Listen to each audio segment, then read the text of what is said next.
Hey everyone, thanks so much for joining me today. My name's Grace Chavez. I'm the Release Today's news editor. And recently I had the chance to talk with Brooke Ligertwood from Hillsong Worship. We had a great conversation about her new solo album, Seven. We also got to talk about Passion 2022. She was in the room for the conference and we had a great discussion and I hope you enjoy. So first, you're going to be releasing a new live album called Seven in February. Talk a little bit about that. What's the inspiration behind the project as a whole? Yes, the inspiration for the project is me trying to do what I'm told. So I'd never had in my heart ever to do a project of worship songs under my own name. Many people will know, or you might not, that I'm part of Hillsong Worship, have been for going on 18 years now, which is amazing, and that continues, and so happy doing that. I love being part of a team. I love the local church. I'm really passionate about that. So that remains, consistent and steadfast. But earlier last year in 2021, I took some time just to, once kind of I had been vaccinated and it was time to travel again, to make time with some of my friends who I hadn't seen since, for a year and a half. And I found at the end of those few weeks that this collection of songs had emerged, and I've been making albums long enough to know when there's just a group of random songs or whether there's songs that actually belong together and feel like they are chapters of the same book, you might say. And so I was intrigued, and kind of through a series of things, as it always is with the Lord, he speaks and confirms through his word and through different ways. I realized that this, to my surprise and somewhat kind of sense of trepidation, that this was perhaps something that I was supposed to bring out myself. And so we set about doing that. It was actually a very fast process, though the duration was, 6 months or so. It was actually only a few days here and there because everybody involved in the project is also, we all have other jobs and are doing other things. So it was kind of, we'd get together for a few days here and there, recorded live in November, and am really thrilled that it's, coming out in February. Yeah, that's awesome. Yeah. And the name of the album is Seven. What's the inspiration, or where did that name come from? Yeah, the name was inspired by this very moment, actually, because I've been making, like I said, I've been making albums for a really long time, almost 20 years. And if there's one thing I know, when you make an album, you have to talk about it. And when you talk about it, people are going to say, why did you call the album Pink Fluffy Puppy or whatever it is? And so I was like, well,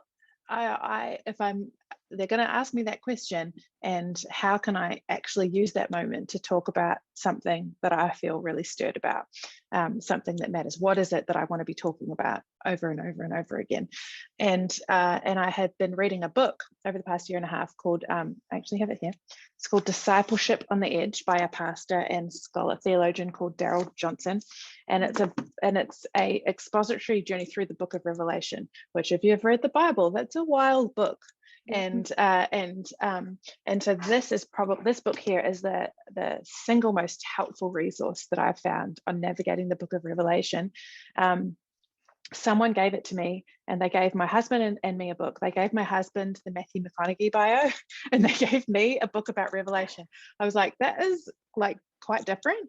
But I remember reading the first chapter and getting to the end of the chapter and crying with relief, because Revelation 1, we see John, he's on the island of Patmos. He hears a voice behind him say, write what you see and send it to the 7 churches. And then he sees these lampstands, and there is one like the Son of Man standing in the middle of the lampstands. And we discover by the end of the chapter that that's Jesus, and that the 7 lampstands are the 7 churches. So the reason that this album is called Seven is because one thing that probably the single most thing that has brought me great hope, great urgency, and great comfort in the last 2 years is this reminder from the book of Revelation that Jesus stands in the middle of the church. He's not observing from a distance.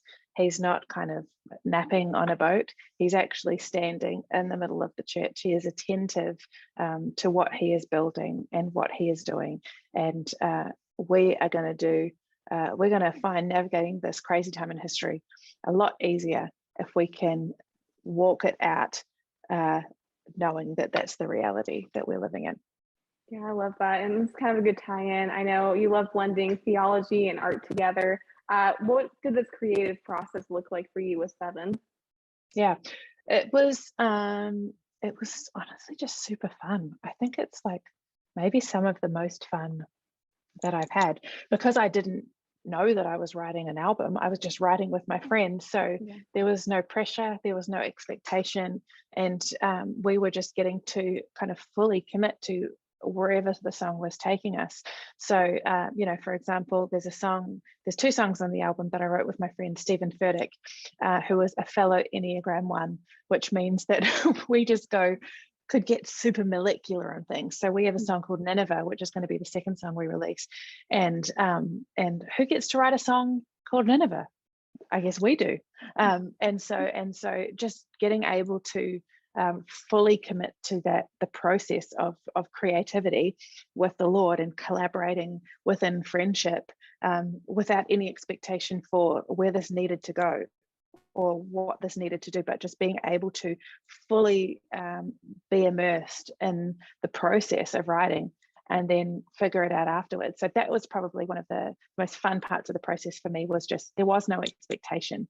It was just creating within the context of fellowship. And these are the songs that came. I wrote them with some of my favorite people in the world. And now we get to kind of, I actually cried when I had to tell people about the album for the first time, because it had felt just so fun and sacred and special, it just being like a few of us. But now it's time. It has to grow up and put on its pants and go off to college. So that's what's going to happen. Yeah. Yeah, and you mentioned some of the artists that you got to work with, and you also got to work with Brandon Lake and even your husband and a bunch of other awesome people. What was it like collaborating with them on Seven? Yeah, it was so fun. A lot of these relationships are really dear to me. Made some beautiful new friends as well. I produced the album with my dear friend Jason Ingram, who's an absolute genius and has the most pure and wonderful servant heart. And so getting to work with him on this, and then just also see a bunch of people from different worship movements who'd never met. So people from the Hillsong world, from the Bethel world, from Elevation Worship, from Vineyard, kind of coming together to create together. That was so special and fun. Just seeing people who kind of knew of each other but had never met before, meet and adore each other, and then kind of get to serve and minister together was just so fun. Just not only from the music, but the audio team, the production team, the visuals, the whole thing honestly just felt kind of like a summer camp, but like for grown-ups. And we got to kind of eat McDonald's every day if we wanted, which we actually never wrote McDonald's, but when I was a kid, I was like, when I'm a grown up, I'm going to be able to have McDonald's every day. So I'm talking about the emotional equivalent. We didn't actually eat McDonald's because that would probably have been gross, but it's fine. Yeah, probably. Yeah, and working with all these different people, I think the message that the church really needs right now is unity. And I love how you got to bring that together and tied in a bunch of different artists from different backgrounds. And I think that's super inspiring for other people. And I love how you were able to tie all that in together. Yes, me too. Thank you, Jesus. And on Friday, you're going to be releasing a new single called "A Thousand Hallelujahs." What's the story behind that song? So "A Thousand Hallelujahs" was written, that was one of the last songs written actually. My husband Scotty and I went down to see our friend Phil Wickham, who's just about an hour south of us. So just hopped in the car, drove down, and we were actually sitting in Phil's church, where him and his family go to church every weekend. And it's in a church hall that's about a century or so old. And we were sitting in this church hall, and we started talking about and thinking about all the people for generations who had gathered in this little church hall to bring their hallelujahs to God, thousands of them, if you will. Yeah. And so that's where that kind of that term, that phrase, "a thousand hallelujahs," came from, thinking about just the generations of the church. And one thing I love also that Darrell Johnson says, who wrote that book I was talking about earlier, he says, when we come to worship on a Sunday, we join in a worship service that is happening in eternity, that's been happening long before we were around, and will be happening long after. And so I feel like "A Thousand Hallelujahs" finds its context in those two places, that it's about the generational worship of Christ Church on the earth that we get to be a part of. But it's also about the eternal worship, the worship happening in eternity, that when we do gather to worship on a Sunday together, we are actually joining in with that. So 1,000 hallelujahs on heaven and on earth. That's awesome. And another one of your new songs called well, let's make sure I have this right, Honey in the Rock. And you got to sing that with Brandon Lake in front of like 60,000 college students at Passion 2022. What was that moment like for you? That moment, first of all, is just Brandon Lake is one of the most enjoyable people that I know, and Scotty and I love him, and Brittany, his wife. They're just fantastic. And Brandon is just like a very large person in every way. His voice is very amazing and loud, and I love that because my voice is very quiet and soft. And but him and I wrote this song with our friend Mitch Wong, and it was just a joy bomb, honestly. And I just like, I think it was a surprise, pleasant surprise to all of us, what that song shifts in a room when it happens. So that will be the last song that we drop. That will come out Street Week with the album. So we're kind of making our way towards that, but that is certainly a fun one, and I hope a lot of people find encouragement in that one. Yeah. Yeah, and then more on Passion 2022. That was kind of the first major event that Passion has had in over 2 years. What was your favorite moment from that conference, and what was it like being in the room for it? Yeah, I think probably one of my favorite moments from the conference is one thing I love about Passion is that they're always really intentional. That the conference, yes, exists to serve young people in that generation, but it's also to help all of us in our room lift our eyes to the church beyond our immediate context. And so one emphasis this year was the emphasis on dialects and languages that don't have the Bible in their language. So one of my favorite moments from the conference was when they had a translator called Lambert Larry come and write, I think it was John 14:6 in a dialect called Kenyan for the first time. And I think it's so important to remember that the church isn't just our experience on a Sunday or our experience of church through the week, that the church is actually also all of these people in these languages, every nation, tribe, and tongue. And I think it's so powerful that and important actually that Passion places an emphasis on that in such a tangible way. So that was super powerful. Yeah. Yeah, it was so cool getting to see that, and just the power of the Bible and how needed it is in different languages. And I thought that was really cool how they brought him in and they were able to do that live, which was kind of crazy. So I love getting to see that. Amazing. Yeah. I actually was thinking, I was like, you must have had to really spend a lot of time memorizing that, because it's not it's not like a moment you want to like misspell something. Yeah. Nerve-wracking. So, yeah, I know. I couldn't have done it. So hats off to him. That was incredible. Yeah. Definitely. And 2022 is already kicked off in a very exciting way for you. What's next for you and your solo career? Well, I don't really have a solo career. I mean, I guess I do, but I don't. Let's not call this career. That will freak me out, make me vomit a little bit in my mouth.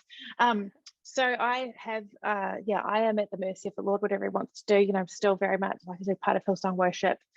We had a new album we just dropped in, I believe it was October, called These Same Skies. So These Same Skies are still going strong.